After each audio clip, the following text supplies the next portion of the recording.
Hello dear viewers, here I am on Market Street, Oxford. That's Jesus College, Oxford on that side. And here is the Covered Market, established 1774. So things have changed so much here. These benches have only been here for a couple of years. That Wagamama, I remember it was Bar Oz when I first came in, an Australian place. And obviously these phone boxes no longer have telephones, often function as an unofficial urinal.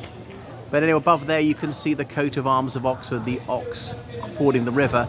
It says 1897, although it's been here much longer than that, this Covered Market.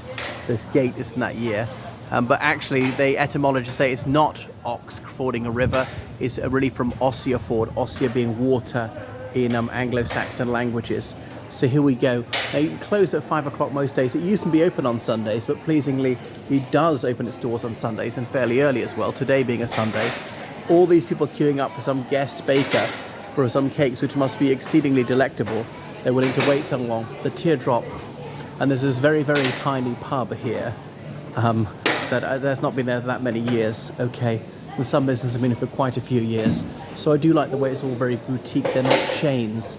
I wonder if they insisted that way. So there's no heating. It's not like a shopping centre. And that's why it's a bit chilly come winter time. Look, Gulp Fiction, an allusion to Pulp Fiction. More local craft beer. And here, it looks a bit like Timpson's, but it's not. It's an individual business. And then they're mending your shoes and such, like carving keys or copying keys. Okay, so selling Oxford University kitsch souvenirs. There's shops all over Oxford sell this sort of stuff. And crystals for new age morons, crystal spirit, right? And look at all these novelty socks. Henry VIII. Who's this chap? I recognise him in various flags.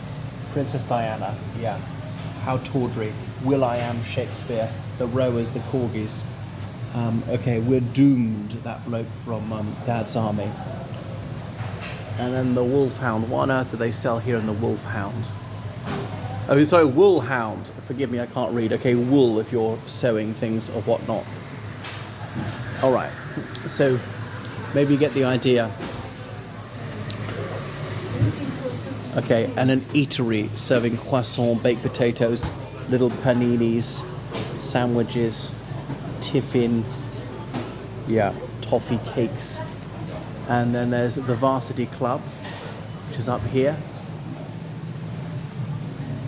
And that's off towards the High Street. God, my memory's filling up. I'm going to have to delete stuff off the Varsity Club. The Varsity Club being up here. I've never been up, actually. Varsity being another word for university. So you cut turn the E to an A and cut off the uni, it's that. And it's on the roof, a little roof garden there. Give you some idea what it's like up there. So I would like to go up, I mean, especially in fine weather. Okay? So giving you a good view over central Oxford. There used to be a telephone, not a telephone, there used to be a photo booth here. Your thingy photos, your passport photos, bumping into Cassie Williams here all those years ago. I was working with World Jewish Aid after Green Egyptology last time I saw, serving milkshakes and whatnot here. Gelato, as in Italian for frozen ice cream. I just think there's extra sugar. How are they so slender? Well, that's because Italiane have a balanced diet, gelato and cigarettes. Okay.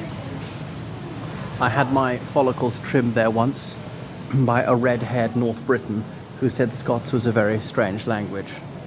Look, Ben's Cookies, the very first shop of Ben's Cookies, been going since at least 2000. I remember trying to get them to advertise in the Oxford Union term card. They said no.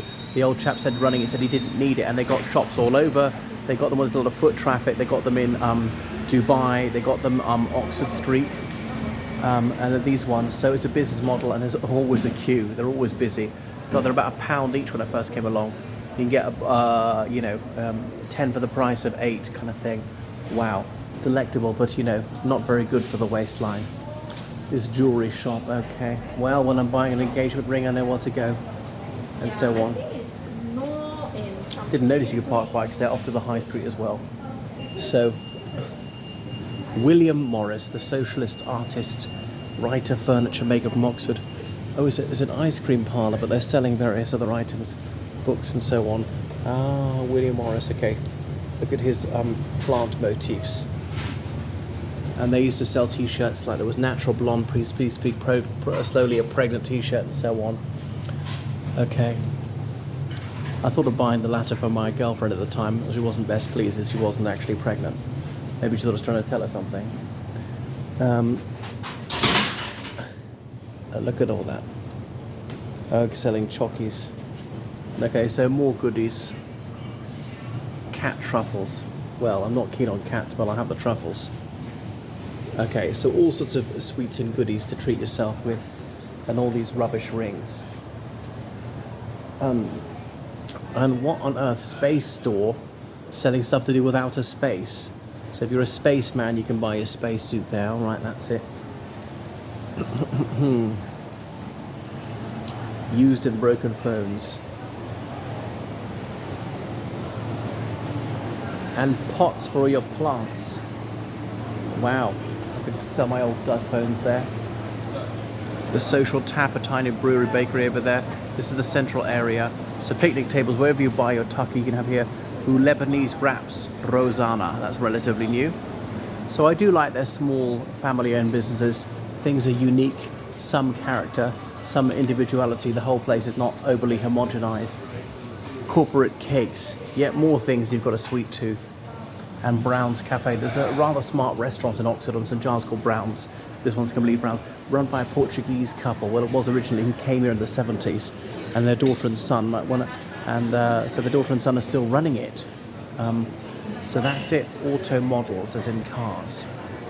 So it's a greasy spoon, but you can't go wrong. I've partaken of their tucker on many an occasion. It's unpretentious, filling, tasty, and not too pricey. So you see some of the goodies they have on offer. There's nothing distinctively Portuguese about the provender that they proffer up. Okay. So I always find watching these back, I always go a bit too fast. I've seen it, but you've never seen it before. So that's out towards Market Street again. And this is a bit of a crossroads here in the covered market. Hot pies from David John, okay. So now you see what I'm talking about. And then these people are all here queuing up for the things from the bakery. And then perhaps and then look, some rather pucker men's clothing. The tweed suits plus fours, no doubt. Leather lace-up shoes, flat caps for the country gent. Silk ties, not my aesthetic. Yeah, I'm very dressed down. My God. Victim of his own success, the thing behind me. So what they have to offer, well, they really never need another pair of shoes. Got 12 pairs of foot gear.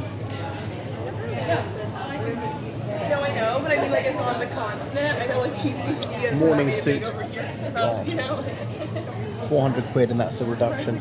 Reminds me, I'm going to wear my morning suit trousers on ordinary days in the winter, because otherwise I paid at least 100 quid for them and I almost never wear them. So that's towards Corn Market, the main pedestrian street in the whole city. And here we are back seeing Jesus College over there. We're on Market Street right now, and there's the public lavatory. So that is the covered market. Well, goodbye from the covered market. I hope you've liked your whistle-stop tour of the covered market, and now you know what it is like. Okay, so make sure you subscribe on Patreon, then on PayPal, George Callahan at 79 at gmail.com. Toodaloo.